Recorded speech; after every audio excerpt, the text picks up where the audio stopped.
Okay, so today we're doing a deep dive into, well, the very structure of modern intelligence. And we're tackling a question that feels increasingly urgent, doesn't it? Is the AI we interact with just, reflecting our own societal anxieties back at us? Or is something else going on? Is that reflection being maybe strategically manipulated by huge commercial interests before it even gets to you? That tension you just described, that's exactly what the sources you shared are all about, between just reflecting and actively engineering what's reflected. And they argue this isn't just an IT issue, not at all. It's deeply social. We're looking at a really sharp critique here, one that sits right at the crossroads of AI, advertising history, decades of it, and, well, the social dysfunction that arguably resulted in the West. Right. So our mission today, then, is to unpack these core arguments, how these large language models, the LLMs, how they're built, how they're influenced, and, as this critique claims, maybe sometimes actively corrupted by targeted marketing. And the starting point for all this, it's actually pretty historical, surprisingly so.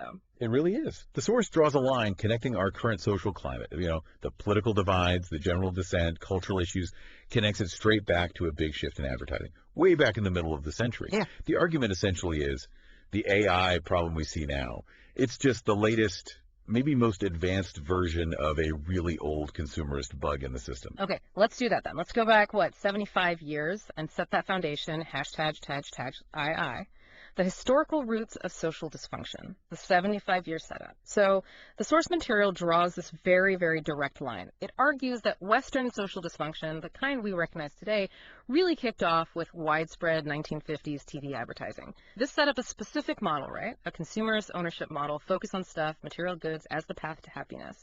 And that model, they argue, has stuck around fundamentally for over 75 years, setting the scene for everything now. Exactly. And the core driver, as this critique sees it, was this intense, almost manufactured pressure of keeping up with the Joneses. It wasn't really just about selling, say, a washing machine. It was about selling an identity, one you achieve through bright, shiny objects and a plastic way of life. That's the quote.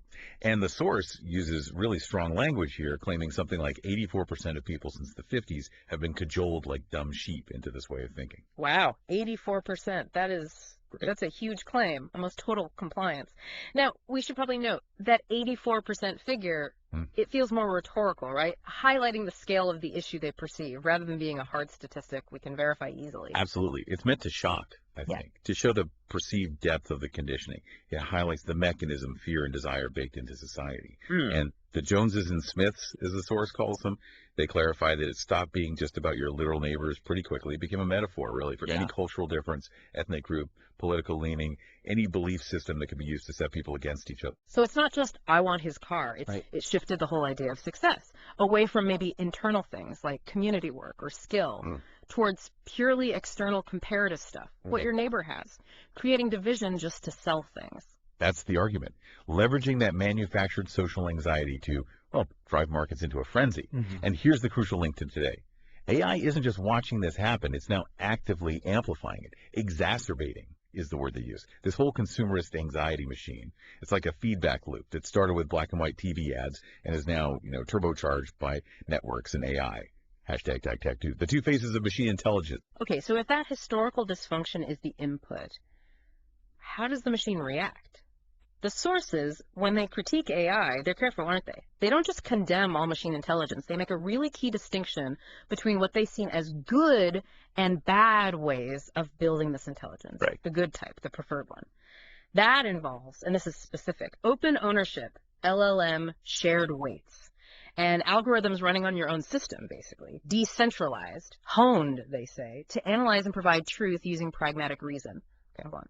Shared weights. That sounds super technical. Can you simplify what that actually looks like? That kind of AI transparency and why they insist this is the way to get truth. Yeah, that's the key distinction. You're right. So in a typical closed proprietary LLM, the kind most big companies run the weights. Think of them as millions of tiny settings like dials that control how the AI thinks. These are hidden.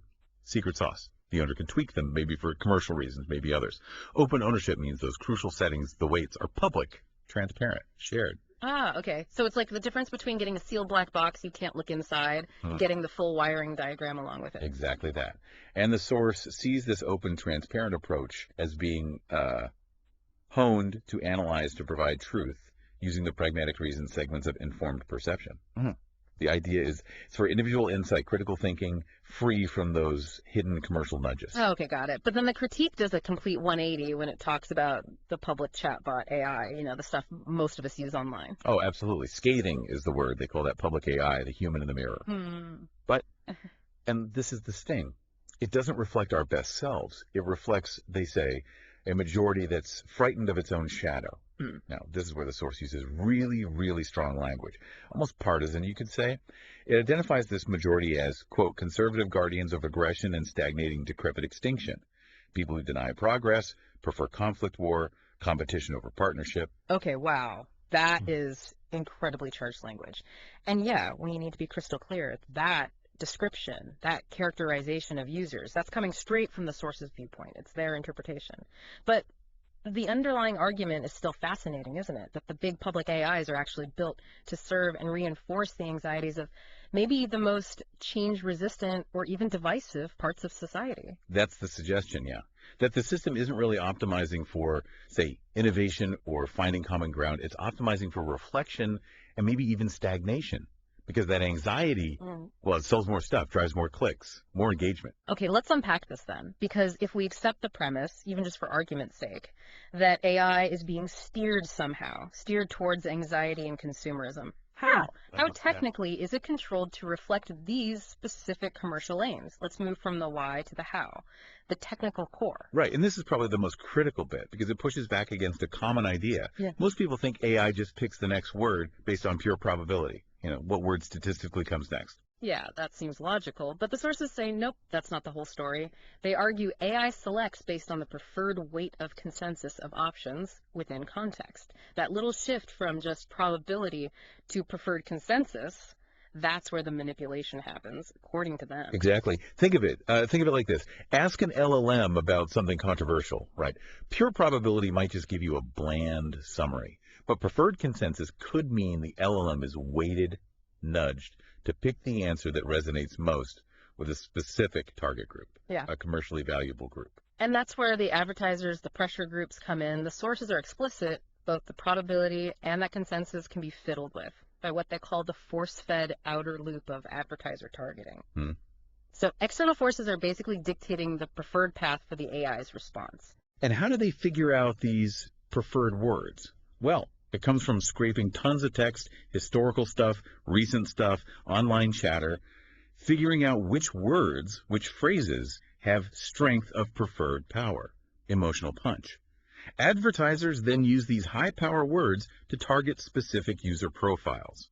It's basically market segmentation, but using engineered language. Okay, so if advertisers know, say, that a certain phrase or a certain angle gets a strong reaction, maybe a click, maybe a buy, maybe even an angry comment, which still counts as engagement, they actively pump that weight, that preference, into the AI's decision-making. That's the claim. And this sets up a closed loop, a self-optimizing system. Engineers have a term for this, feedback control theory. The system's output feeds back and changes how the system behaves next time. Right. Let's break down that feedback mechanism, the technical steps the source lays out. Okay, so you've got two main loops happening. The inner loop, that's simple. It's just you, the user, reacting to the words the AI gives you. You get the curated answer, you click, maybe you buy something, maybe you reply. That reaction then feeds back through what's technically called backpropagation. It's just the system learning from what you did. And that raises or lowers the popularity, the weight of that kind of response in the outer feedback loop. Okay, and that outer loop isn't just sitting there passively receiving data. The external pressure, the advertisers, what does that do to the AI's actual internal structure? Right. The outer loop, which is being fed by advertiser data and goals, it actively reshapes the LLM itself. It adjusts things called attention heads and context and perspective hubs. Think of attention heads like the AI's focus dials. If the system learns that focusing on, say, anxiety words gets more clicks from user profile X, the outer loop tells the system, do the anxiety dial up a bit more for profile X next time. Huh. So every time you chat with a public AI, you're not just getting info. You might be, without knowing it, helping train the model to be better at pushing a certain commercial or cultural angle. The source sums this up by saying this whole enforcement thing screams out of feedback control theory. Like it's a known engineering principle being used to lock in a specific profitable consensus. Hashtag 3B. the consequences, and the proposed safety valve. And the immediate result. The consequence of this whole mechanism is that the AI gives you answers that are inherently shaped, influenced by big tech companies selling those audience profiles. The commercial aim is pretty blunt, according to the source. It insists the targeting of the, quote, weak-minded audience open to accepting any illusion. So that's 75-year-old consumer frenzy. It's not just kept alive. It's being digitally refined, Wow. Okay, that sounds incredibly bleak, almost dystopian. But the sources don't just leave it there, right? They don't just point out the problem. They actually suggest a way out, a safety valve, they call it, which is crucial if you're, trying to build or use these things more responsibly. So this proposed safety valve, how does it work? It's about restricting the feedback. Is that right? The feedback that comes from selling statistics to these pressure groups. And they list them. Advertisers, journalists, politicians, even radical cultural or ethnic groups. The idea is to cut off that intentional, commercially driven input that's supposedly twisting the LLM's personality. Exactly. And implementing it means serious monitoring.